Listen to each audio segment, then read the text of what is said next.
முருகா வெற்றிவேல் முருகா. வேலுண்டு வினையில்லை, மயிலுண்டு பயமில்லை. என் அன்பு தங்கமே, உனக்கான அதிர்ஷ்டம் வந்துவிட்டது.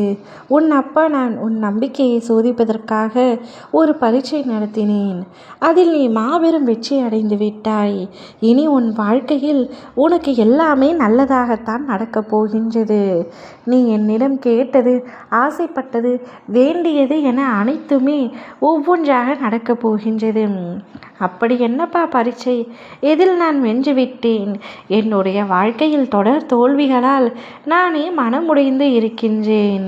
ஆசைப்பட்ட எதுவுமே நடக்கவில்லை என்ற கவலைகளில் நான் மன உளைச்சலில் இருக்கின்றேன். நீங்கள் என்றால் நான் வென்றுவிட்டேன் என்று கூறுகின்றீர்களே, எனக்கு ஒன்றும் புரியவில்லையே என்கின்றாயா? முழுவதுமாக கேள். உண்மை என்ன என்பது உனக்கே நன்றாக புரியும். என்னை சோதித்து முழுமையாக கேட்டுவிட்டு பின்பு உன் வாழ்க்கையில் நடக்கப் போகும் அதிசயத்தை நீயே உணர்வாய். வாழ்க்கையில் உனக்கு சோதனைகள் வருவது நீ கஷ்டப்பட வேண்டும் என்பதற்கோ காயப்பட வேண்டும் என்பதற்கோ அல்ல. அது உன்னை சோதிக்கத்தான். அப்படி ஒரு சோதனை வரும்பொழுது நீ இந்த முருகனை நம்புகின்றாயா?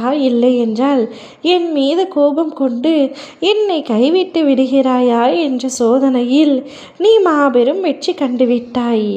எத்தனை சோதனை வந்த பொழுதிலும், எத்தனை கஷ்டங்கள் உன்னை வந்து தாக்கிய பொழுதிலும், எத்தனையோ பிரச்சனைகள் உனக்கு வந்த பொழுதிலும், மன உளைச்சலுக்கு ஆளாகும் பொழுதிலும், அப்பா முருகனே நீயே எனக்கு துணை, கந்தா நீயே என்னை காப்பாற்ற வேண்டும் என்று எப்பொழுதும் என்னுடைய நாமத்தையும் என்னையும் மட்டுமே நினைத்து கொண்டிருந்தாய்.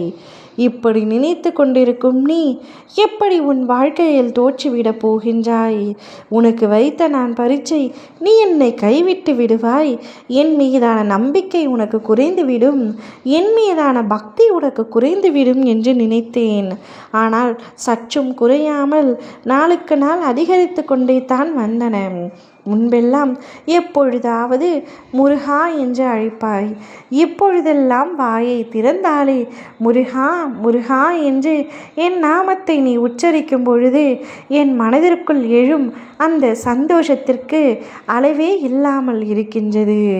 பூஜை, விரதம், தவம் இவையெல்லாம் எனக்கு செய்தால்தான் என் அருளும் ஆசிர்வாதமும் உனக்கு கிடைக்கும் என்று எண்ணாமல் உன் உள்ளத்தில் எரியும் அன்பின் உண்மையை மட்டும் பார்த்துத்தான் உன்னை நான் தேர்ந்தெடுத்து இந்த பரீட்சைக்கு தயார்படுத்தினேன்.